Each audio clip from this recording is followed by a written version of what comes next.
I'm back. It's so good to be back. We had a wonderful trip and now we're back and we are going to be making our necklace today. So this necklace I called Elemental Harmony. Oh, and if you haven't been watching me for that long, we're back from Canada. We went on a wonderful vacation to Canada. We enjoyed it immensely. I'm sure you'll hear a little bit about it. So it was just great fun, but it's great to be home as well.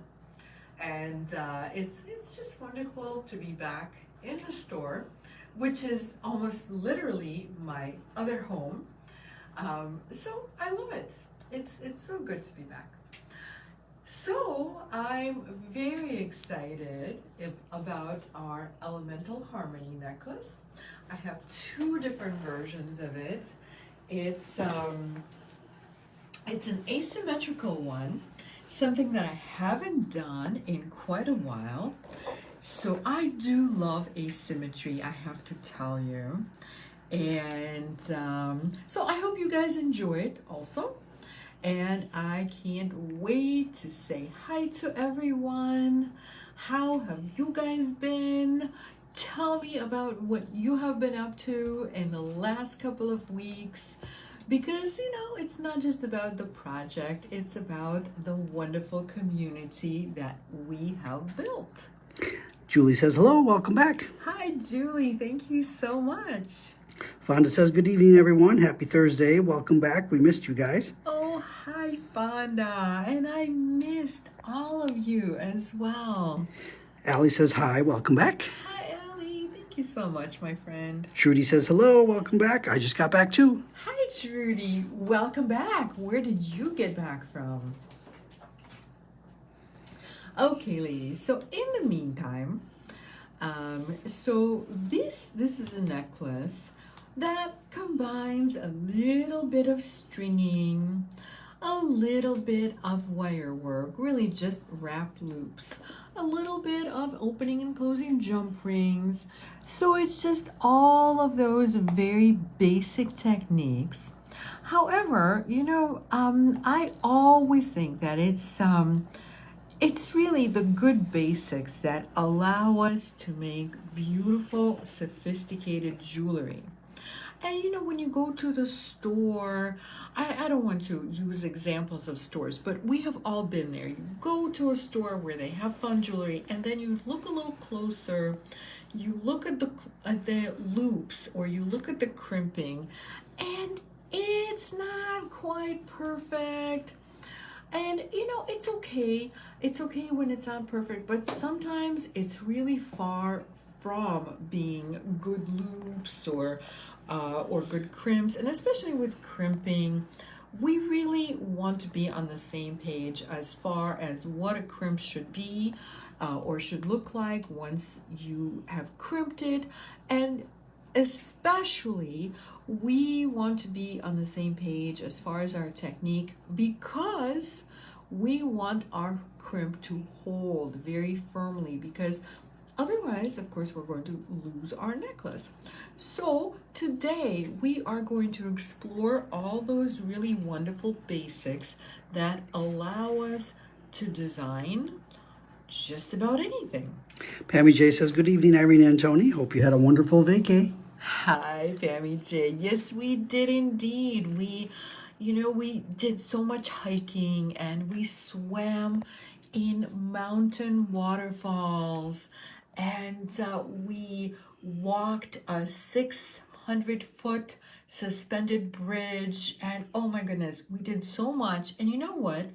I think once we get our bearings a little bit in the next few days, we're just sort of catching up a little. But once we have a little time to take a breath, what we'll do is we'll create a little collage and share our adventures on my Facebook page.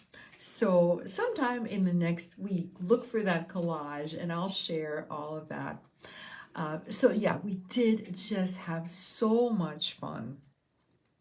Ellen says, hi, Irina and everyone. And she adds, lovely creative pieces. Love the amethysts. Hi, Ellen. Thank you so much. Oh, I'm so glad you love the amethyst. So tell everyone else, tell me what your favorites are, or actually what your favorite. I mean, this I only have two colorways this time. So we have the amethyst and pearls, and then we have lagoon. Or rather Pearl Lagoon, and this of course is Pearl Lagoon. I like the idea when there are very few stones of giving it the actual stone name. However, while in the amethyst and pearls, we literally have only amethyst and pearls and various shades of amethyst. But in the lagoon version of the necklace, we have so many different stones. We have apatite and cooperite, and we have amazonite, and what else? This is I'm trying It's to like agate of agate. Yes, it's crackle agate. So there's just so much. So hence it's lagoon. Althea says, hello, everyone. Hope you had a good trip. I'm looking forward to tonight's project. Oh yay! Thank you so much, Althea. Yes, we did. We had such an amazing time. Pammy J says, that sounds wonderful. Thank you. And Karen says, good evening. Hi, Karen. Good evening to you as well. Okay, ladies, should we get started? So, my plan today is to demo about maybe half, maybe not quite half of the piece. And the rest we're just going to do as a little show and tell. So of course I'm going to demo the crimping, the covering of the crimps, but the most important thing here are the connections. So I'm doing this a little bit differently than what I normally do. Specifically, you are not seeing any wire guardians. Even though, and for anybody who doesn't know what wire guardians are, I just realized that not everybody watching may necessarily know. So normally when I do crimping, you see this little metallic loop. That is a wire guardian. And I use wire guardians in probably 95% of my work when I do any sort of crimping or knotting. And in this one, I did not. And I'll tell you why. I feel like in this necklace design, they would have been a bit distracting because I wanted a very smooth transition from the strung portion of the necklace, which is right here. So this is the strung portion. And then we have the chain, and then we have a little wrapped loop link here. So I feel like it would have just not fit into the design. So, because you know the design, there's not a whole lot to this. These are not big chunky beads. There are a few focal point beads that are a little bit larger, but for the most part, this is on the daintier side, and I just don't feel that it would have worked out quite as well with the wire guardians. Hence, we're going to explore a slightly different way of doing this, where we connect immediately to the chain rather than having that transition of a wire guardian. So I am thinking we are going to start with this part of the necklace just because, and I am going to start by just by selecting a few of the parts that go into that segment. And so I have my little QBs, and the QBs, of course, are the cornerless cubes, which I absolutely adore working with. I also have some very dainty hematite spacers. These are very tiny little dainty rondelles. We also have some metal rondelles. And then, of course, we have the pearls. And go ahead. Sorry. Lorraine says, good evening, everyone. Hi, Lorraine. Good evening to you, my friend.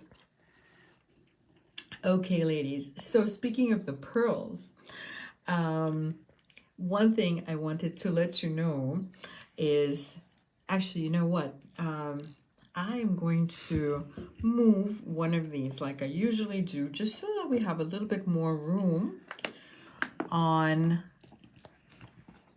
our design space here. So, but speaking of pearls, I wanted to share something. So the other day, I happened to be out in the store, and this young woman came in. She's a designer. She sells her work at various art shows. And you know what? Okay, to be continued. Okay, so I will remember where I stopped. But in the meantime, let's do a little crimping. So now remember, this time we will not be using the wire guardian, but instead we're connecting to the chain right away. So the chain we're going to be connecting to on either side of this segment is this large link. It's kind of I would call it somewhat dainty, but it's a large link. And so on one side, I have 5 links. On the other side, I have 3 links. So I'm just going to cut my chain right now. And one thing I want you guys to know is that you have a little bit more chain in the kit than what I have in my sample. And my sample, I want to say, is either 25 or 26 inches. I do like that length for this necklace. However, you can make yours up to 30 inches. So if you want to make your necklace a little longer, you can always sit down and just kind of, the pictures that we provide in the kit are clear enough so that you can literally count the links. Also, you can always look at the Etsy listing and literally count the links if you decide to. And if you don't decide to, you can also see about the length of the chain in comparison to the length of the beaded portion, right? So you can always, with each one of these segments, you can make it a little longer. Just sit down, figure out how much chain you have, think about the length you would like to have, and just go from there. This is a really how can I say this? It's an asymmetrical project. So pretty much whatever you do, it will work out. You don't have to overthink it. It will just work beautifully, whatever you do. Pammy J says, I love that the design mixes gemstones and colors of metals. Very creative. Oh, thank you so much, Pammy J. Thank you so much for pointing that out, because that's actually something I have not yet mentioned. So yes, I haven't done this type of a project in quite a while. So let's connect to this chain and crimp it. Or rather, okay, so I'm connecting to the chain. I have my crimp right there, as you guys can see. I'm going to put my soft flex wire back into the crimp, and it is soft flex that we're working with for this project. I do love soft flex. And we are going to push the crimp up almost right to the last link. I do like leaving just a tiny little bit of space, about 1 millimeter. But for the most part, it's very close to the last link. And now I'm going to use my crimper. And for anybody who is perhaps just starting out, I will say that the crimper has two openings. One looks like a kidney bean, the other looks like an oval. The kidney bean opening is closer to me, and I'm going to use that opening first. And I'm going to line it up really well so that the entire crimp is within the opening. And then I always say, just crimp it like you mean it. Just really compress that crimp until it makes this nice groove. You can see the groove very clearly. And then we're going to use the remaining opening, which is oval. And we're going to hold it something like this so that you can actually see that groove between the jaws of the crimper.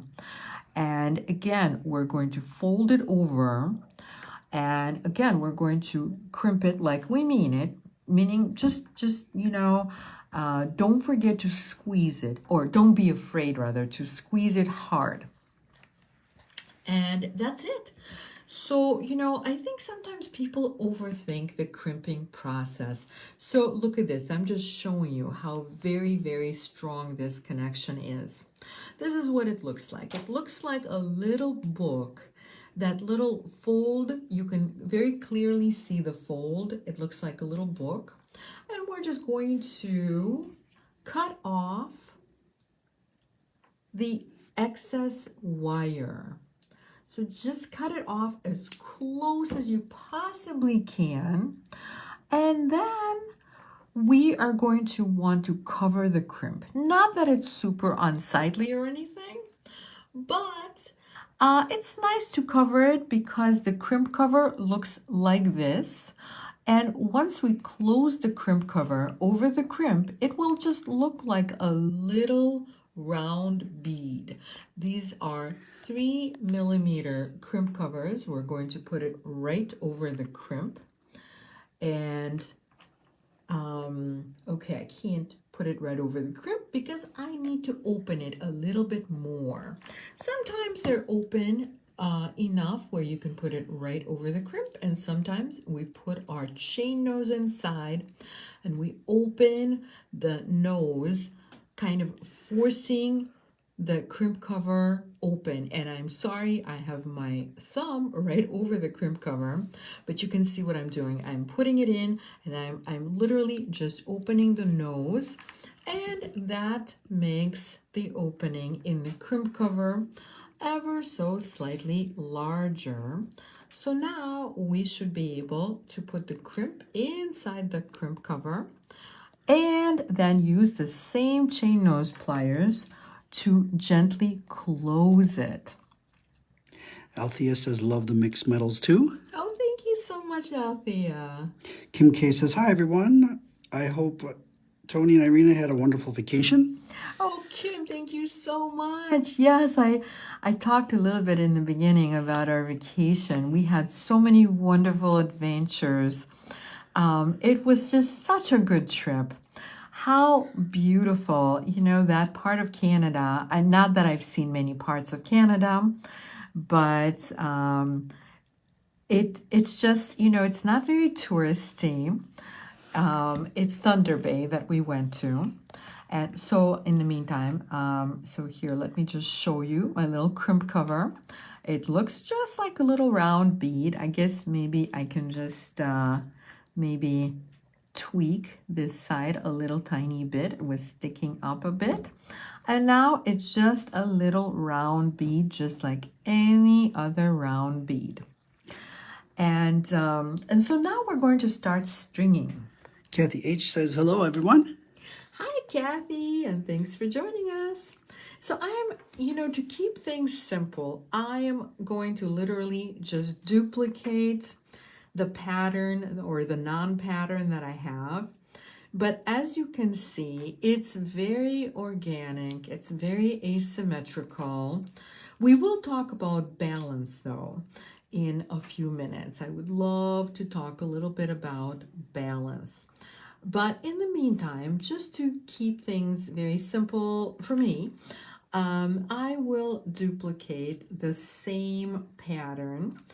But if you want to mix it up a little, you can. There's really nothing wrong with stringing it in a different pattern, as long as we sort of keep in mind that your necklace has to be balanced, both visually as well as literally in terms of the weight. Lorraine says, very pretty Oh, necklaces. thank you so much, Lorraine. Thank you. So yes, so many stories, but yes, we did have such an amazing, amazing time in Canada. As I was saying, it's not a very touristy place. So you have to be kind of a nature person like we are to really enjoy that type of a trip. And for us, it was just amazing. We did a lot of hiking. We saw beautiful forests and trails and rivers, mountain rivers and waterfalls. We saw so many waterfalls. It was just so amazing and so inspiring. Okay, ladies, and guess what? We just finished our little segments. So what I'm going to do is just, and by the way, I'm just going to interrupt myself for a second, but I'm working with the entire length of soft flex right here. Because really there's no point in cutting it, even though we have two segments. But if you want to cut it in half, that will work as well. So in the meantime, the next thing I'm going to do is I'm going to create this little connection on the other side. So the same exact thing, how we're going to connect to our chain is by putting a crimp onto the soft flex next. And then we're going to go through the last link in the chain. And this is the 3-link segment of chain. And now we're just going to go right back into the crimp with our soft flex. And so remember, we want, not only do we want a little movement in the soft flex, we want it to move freely. So we don't want to pull this end of the soft flex with all our might. We want, as we wear our necklace, we want it to be nice and drapey. And also, we want enough room for our crimp cover right here. So that is why I am leaving probably 1 millimeter on one side and 1 millimeter on the other side of the crimp. So remember, that space is very, very important. So now I'm just going to repeat everything I did on the other side, meaning we're going to crimp, and then we're going to use the crimp cover. Althea is wondering what size soft flex you are using. Oh, thank you so much for asking, Althea. So I'm using 0.014, which is considered the small. And I like this size for nearly everything, especially for something as dainty as this one. And occasionally I will use a medium, but generally the small is my go-to. So now I'm also going to open up this crimp cover, just like the first one. I'm just assuming that we need to open it up, and right over the crimp it goes. And be sure it's entirely, the crimp is entirely within the crimp cover before you start closing the crimp cover. Oh, so I know, this is what I was going to say. It's something about pearls. So pearls are so popular right now. They have made such an amazing comeback Because, for a while there, people were thinking of pearls as something very old-fashioned. But, this young designer came in the other day, and she, as I was mentioning, she is somebody who sells her work at art shows. And she said, please point me to the pearls, because these days, not just the girls, but all the boys are wanting pearls as well. I've seen it, a lot of, well, especially a lot of the people in Hollywood, the men as well as women are all wearing pearls. And of course, they're the trendsetters. So I don't know that I want Tony to start wearing pearls unless he really wants to, and then it's okay. But anyway, I just wanted to throw that in. So pearls are hot, hot, hot. Okay, ladies. So again, this necklace is really all about connecting. So as we make this next little section, we're going to remember to connect to the chain. So I did not use a lot of jump rings in this necklace. I did use some, mostly as kind of like little accent points. But a lot of the connections rely on remembering to connect to the next element. So we're going to start on making a wrapped loop, and I'm using my chain nose pliers. I'm bending the wire approximately 1 inch from the end, and then I'm going to use my bail making pliers to make the loop. And you know how that goes. You make the loop, and best case scenario is not only do you have a loop that is centered, but also your short end of the wire is going to be really perpendicular to the long end of the wire. And if you do that, you're making it very easy to make that coil. Kim K says, I never stopped loving pearls. Oh, yay, me too. I love pearls. Well, because, I love everything that is from the ocean. I love the ocean. Okay, guys, so just in case, if anybody missed it, here we go. We'll do an instant replay. So we made our loop. Before we do the coiling, we're going to connect it to our chain.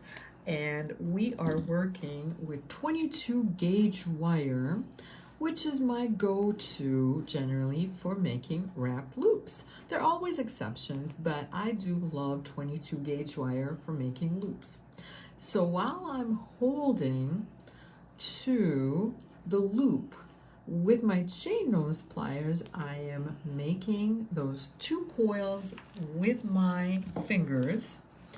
And as long as you start out with that nice 90-degree angle, your coil is going to be nice and snug. And now we just need to pinch that last little bit of wire in. And again, as I mentioned, I am just going to duplicate exactly this way. I don't have to think about it. So I'm just going to duplicate this little segment, which consists of 2, I don't know what this little plastic piece is. Okay, so that consists of 2 gold spacers, 2 of the matte hematite spacers, and then of course a nice dark piece of amethyst. And so the beads in this necklace range between 4 and 10 millimeters in diameter, just to give you a little bit of an idea of the size. So the 10 millimeter bead, of course, is going to be right here. This is a focal piece of sorts, although there are many secondary focal pieces. And in the lagoon version of the necklace, I'm using a cornerless cube right here, and that is apatite. for that same largest bead. Okay, ladies, so this next loop, I am going to actually wrap without connecting to anything. But you know, with most loops, I am going to be connecting as we go. So I'm not connecting to another element as I make this loop. And that is because the next element I'm going to use is a jump ring. So I don't have to connect. I have the jump ring for that. So we can go ahead and wrap the loop. But as you are creating the necklace, just keep in mind, always look to the next element for cues, whether you need to leave it open and connect and then wrap, or perhaps you can just finish the wrap loop like that. And so our next element is going to be that jump ring. And so that is a 6mm jump ring. So in this case, I'm not using it so much as a connection. Well, of course it is a connection, but also very importantly, it is a kind of an accent. And so this whole little group is going to be treated as an accent. But in the meantime, I'm going to be connecting to the next component. So if you wanted to, you could start this next component right away. I'm just going to be making this in order. So I am not going to start the next component. So I'm going to use my chain nose and my flat nose. And this is a quick reminder on how we open and close jump rings. So we never open it out, making the diameter larger. We always open it to the side.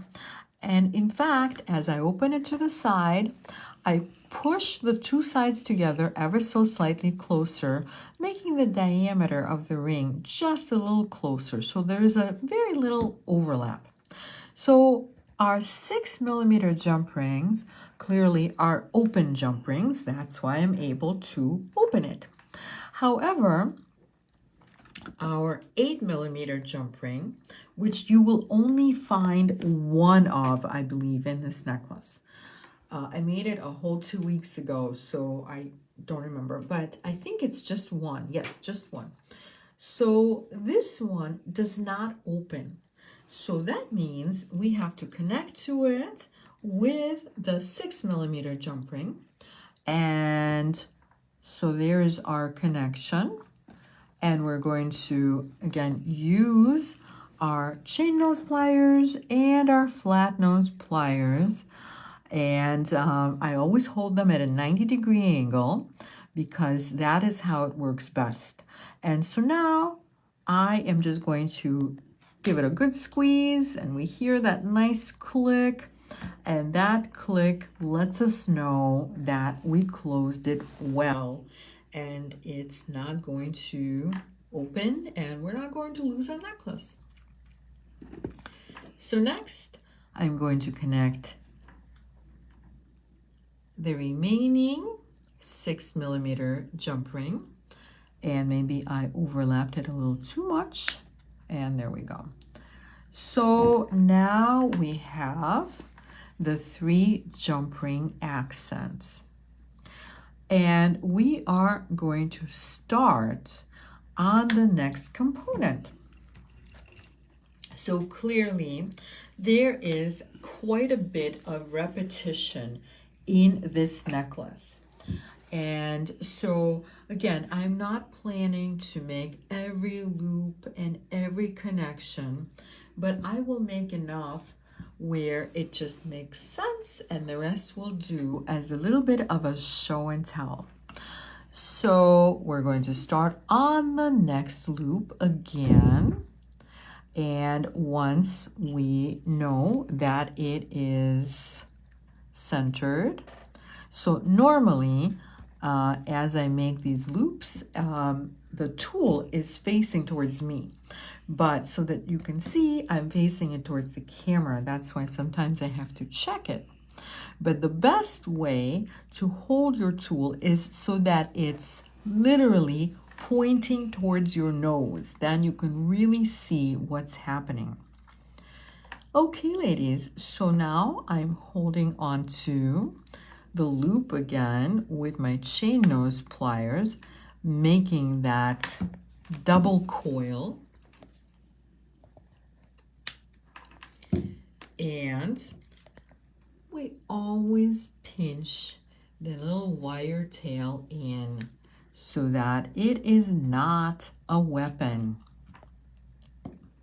And now we're going to string that little pattern, which consists of a QB. You know, I love these QBs. I absolutely love them. I'm obsessed with them. I put them in nearly every design, some kind of a QB. And so we have the QB, we have the gold spacer, then we have the 4mm faceted amethyst, and then we will add another gold spacer and another little cube. And now we are ready to make the next loop. However, the next loop, so we peeked ahead, right? So you can see we're connecting to the chain with the next loop.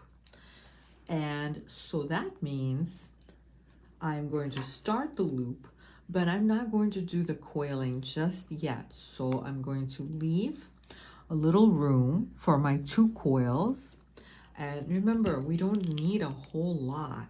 So we need about 1 millimeter for our 2 coils.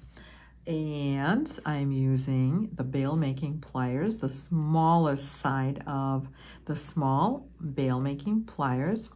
And that is a really good size when you're working with these little dainty beads. So there's my loop, and I'm just going to leave it unfinished as I examine the chain. So this is our chain. This is a beautiful, dainty Rollo in Hamilton gold, which is a brushed gold. And if you can see, this is actually double, so the chain is doubled. I mean, you could do it singly, but what really brings a lot of interest to this necklace is that we're using quite a few different types of chain, as well as 2 different colors of metal, as well as sometimes the chain is used singly and sometimes it's doubled. So I am going to find the center in this chain and then cut it in half. So I'm just going to hold it with a head pin and let it drop. And it looks like I picked it up in just the right spot, although on one side it's a bit longer. It's literally exactly 1 loop longer. So we're just going to cut off that loop. So because, you know, it's even if I move the head pin, we still have to cut off 1 loop. And then we're also going to cut through the loop that I was holding on to, and we will be left with 2 links that are the same. So here are 2 chain links, and we will string them right onto our wire into the loop that we have already formed. And there's our connection. So now that we have connected, we can go ahead and finish the loop by wrapping twice into that little opening, or coiling into the little opening. And again, we're going to cut off the excess wire. And as we always do, we will pinch in the end. So here we go. So next we have another kind of accent point. And for that, we will need a large link, and we need a couple of jump rings, the same 6mm jump rings. And just to save a little bit of time, we're going to open both of them right away.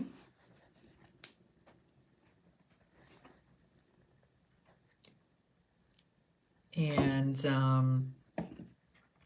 so, you know, as I'm doing this, I was still thinking about the pearls.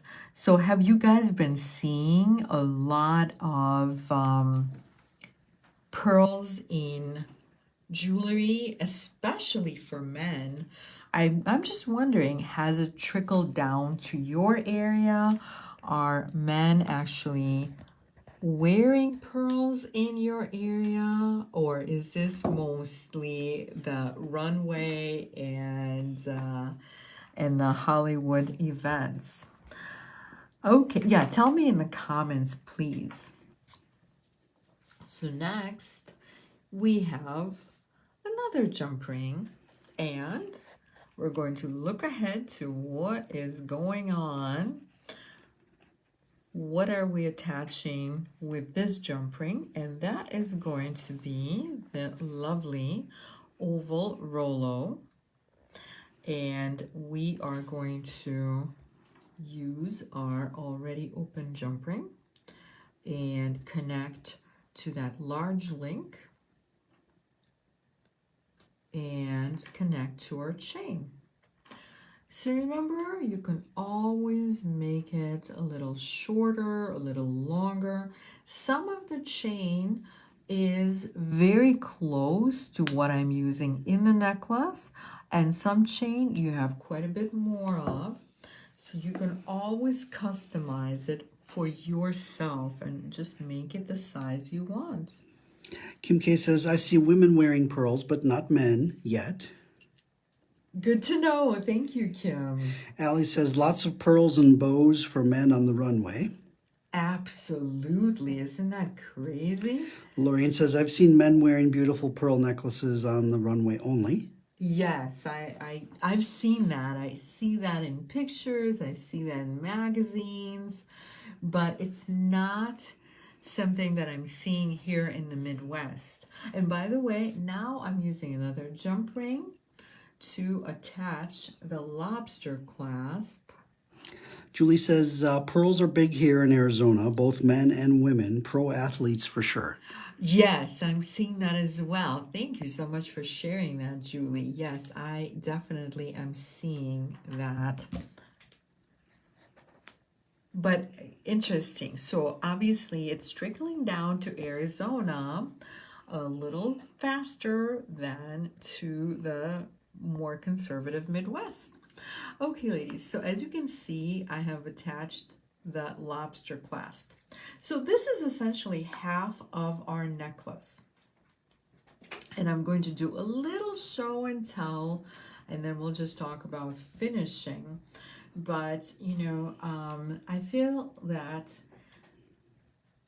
part of making a necklace like this is, well, you know what? We've been showing the amethyst one. I would love to show off the lagoon.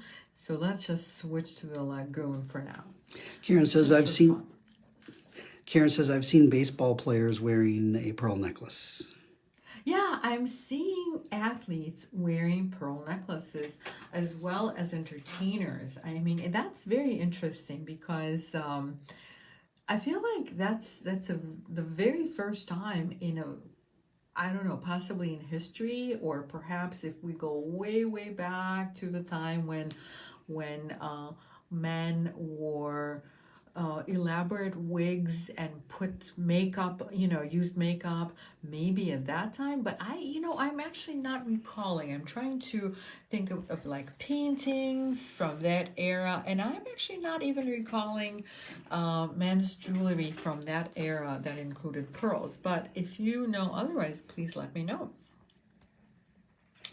Okay, ladies, so let's talk a little bit about the balance in the necklace, both visually and also the actual physical balance, as in ounces, grams, whatever you use. So this slightly longer beaded segment, in my mind, is a focal point that should really be at the base of the necklace. So if we were to remix the whole necklace and we were to put all of the beads just on one side, and there's maybe just a little dainty chain on the other side, the physical weight of the beads would pull the necklace over in such a way that everything would just kind of bunch up on one side. So hence it's important in terms of physical weight to have some on one side, some on the other side. Now, in terms of visual weight, it's really important to have some interest on each side. So we have a little pearl action going on here. So to balance that, we have a larger link right here. We have a slightly larger bead. And then we have some interest, just in some of the chain and so forth. So I'm just saying, if you're thinking about perhaps remixing some of these, keep all of that in mind. And also, if you're going to make it a little longer, a little shorter, whatever you do, just keep in mind, they having some interest on both sides, and at the same time, the visual weight will come with that, as long as you have some detail on each side. And, if you keep the details somewhat similar, it doesn't have to be exactly, it doesn't have to be, how can I say this? So like here, for example, we have a little accent on this side. We don't have a counterbalance at exactly the same point, but it's a little bit higher up. That works. But as long as we have, similar things going on visually on each side, it will work very nicely. Okay, so, and by the way, back to the pearls, going back to the pearl trend. In Oceania, we sometimes we like to go to Tahiti. In Tahiti, it's actually very, very common for men to wear pearls. Isn't that interesting? It's actually part of the culture. So just wanted to throw that in. And so now let's do a little show and tell. So the technique is going to be exactly the same. So we started when I started the demo, okay, this is where we started. We literally started with this segment of chain, okay? And we have done everything to this side of that focal point segment. So let me point out that the focal point segment is going to connect exactly the same to that chain, which, I will finish this sample a little later. But in the meantime, so we have our focal point segment. So we have some beads, we have some fun spacer. I used a larger spacer right here. And then we connect to this oval Rolo chain. So as you can see, I used maybe a little bit less than an inch. However, you have this much to, oh no, we do have some right here. You know what I just realized? I may need need to give you a little additional chain. Sometimes when I do these videos, we figure out if there's something missing. And I feel like if that is the actual length, maybe we need to give you a little more chain. Okay, we'll figure that out. Don't worry about it. By the time you get your kits, everything is there. So we're going to use a little chain. Then we have a very similar segment where we attach to a large link using one of the 6mm Hamilton Gold jump rings. Then we have that crackle agate bead attaching to a smaller link that looks like that. Once we've attached that, we have another link that uses just a couple of QBs and a 4mm bead. Then we have another segment of double chain. So let me show you. This is one of my favorite chains of all time. This is a very, very dainty Rollo. This is what it looks like. But what makes it really, really special, I feel, is that it's a double Rollo. So it just looks so dainty and delicate. So each one of the links is actually 2 very, very tiny jump rings. So again, we're going to cut that in half and attach it to this link. And then the next link, I actually made the next link a little bit asymmetrical. And this is aquamarine, a little lantern cut aquamarine. And it uses not just a little tiny spacer, but also a medium-sized spacer, as well as one of the hematite spacers. And then we have a little more of the Hamilton Gold oval Rollo, another link, and you know, you're going to have some extra spacers, and you can remix the links however you want to. So I have a little link that just uses 2 gold spacers with one of those almost like wafer thin spacers in between the hematite spacer. And finally, we have that dainty chain that I don't actually even know. It's not a Rollo. I don't know what to call it, but it's that dainty chain, and we attach that to, and you know, by the time you get to that chain, you can decide if you want to have a longer extender, if you want to have a shorter extender. It's a cable of sorts. I don't know that it's like a classic cable, but it's a really cool chain. I love using it, and I love using it especially for extenders. So you decide how long or short you want your extender to be. And then, you know, once you have committed to the length of the extender, we are going to put another pearl. So these are fun little potato pearls. So we're going to use another potato pearl. We're going to put it on a head pin, and we are going to make a little bauble out of this. And I'm just going to use the same size, the same small size of my bail making pliers, make a loop. Before I finish the loop, of course, you guys already know what I'm going to do. And we're going to attach to the end of the chain, and we are going to wrap it. And you know, these are fairly dainty head pins. I want to say they're about 26 gauge.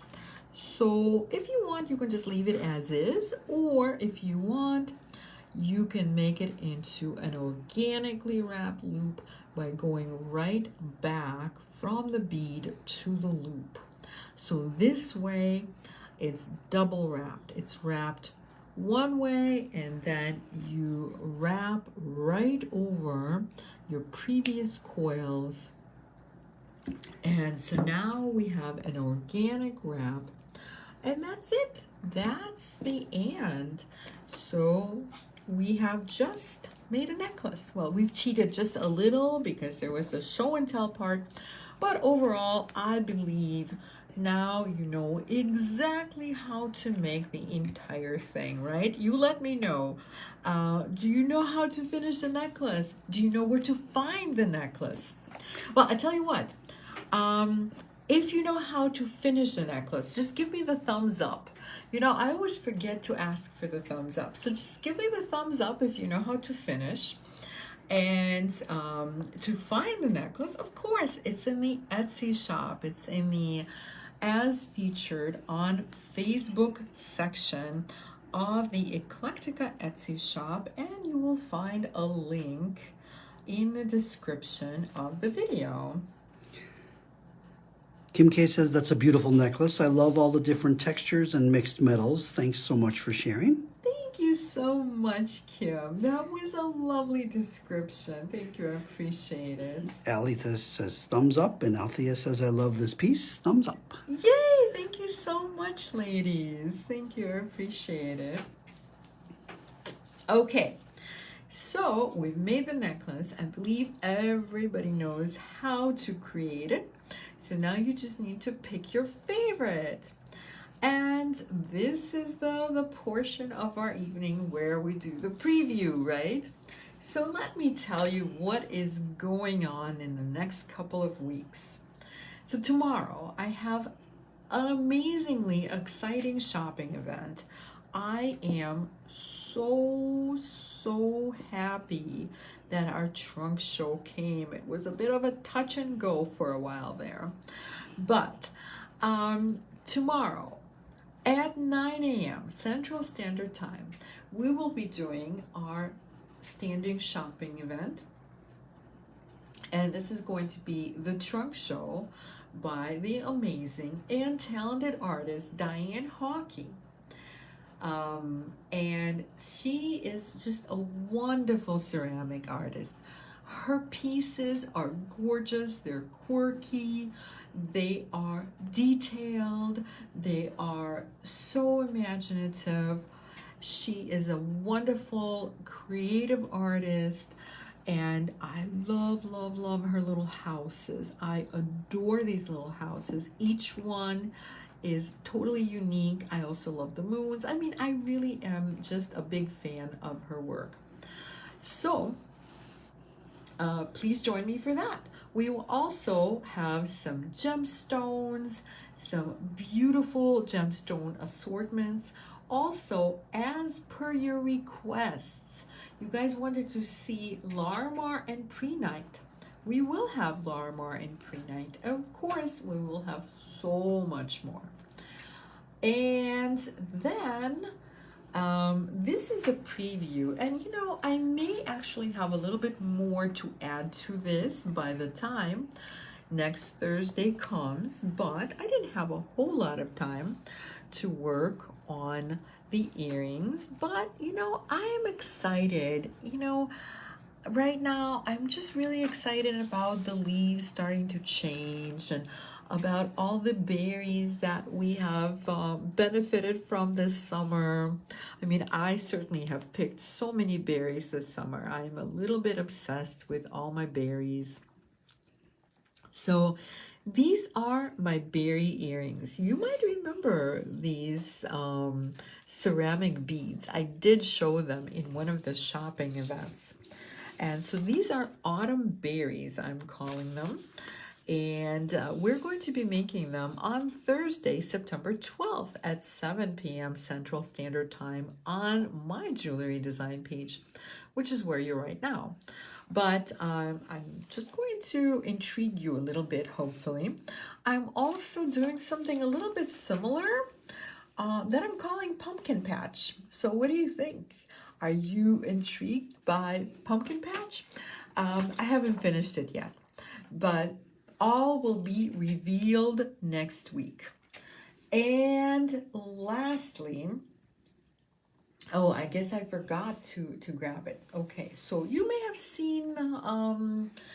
the preview for our event, or actually the event page. You know, since I forgot to grab it, just go to the event page and RSVP, please. So we are going to be doing another trunk show, completely different, by a polymer clay artist. Totally different. Different colors, different textures, different shapes. Everything is different. And of course, there are going to be more gemstones, more bindings, more, just more fun, like we usually have. Karen says, I love them both. I did buy the blue. Oh, thank you so much, Karen. Yay. And with Diane Hockey's pieces, Karen adds, love her pieces. Yay, thank you so much. She's so talented, and every time I see her pieces, they're different, but I'm so happy she's still making the little houses, because that is something that I absolutely adore. Kim K says she has such a unique style in her ceramic creations. She does indeed, yes. And Kim K adds, love those earrings. And Allie says, so cute. Oh, thank you so much. I'm so glad you like my earrings. You know, right now I'm just, just sort of inspired by the change of seasons that is coming. And so I'm thinking berries and leaves and all that beautiful organic, all those beautiful organic elements, I guess. Althea says, nice earrings. I do love pumpkins. Oh, yay! So you are intrigued by my pumpkin patch idea. So, yeah, so next Thursday, I'm hoping that we make some earrings for fall, for the coming season. Not really attached to any particular holiday, although pumpkin may be a little bit, yeah. But the berries, you know, we love berries. And so anyway, that's our plan for next week. Okay, ladies, thank you for your awesome comments. If you have any suggestions, you know where to find me. So please do. I love suggestions. Sometimes I can't think of an idea, whether it's for the Thursday videos or maybe for the Friday videos. So if you have an idea, please share. I welcome your ideas so much. I'm so grateful when you come up with ideas, because it makes it easier for me. I don't have to come up with all of the ideas. Okay, ladies. So again, so good to be back. And thank you so much for watching. Thank you for your awesome comments, and have a wonderful and creative evening.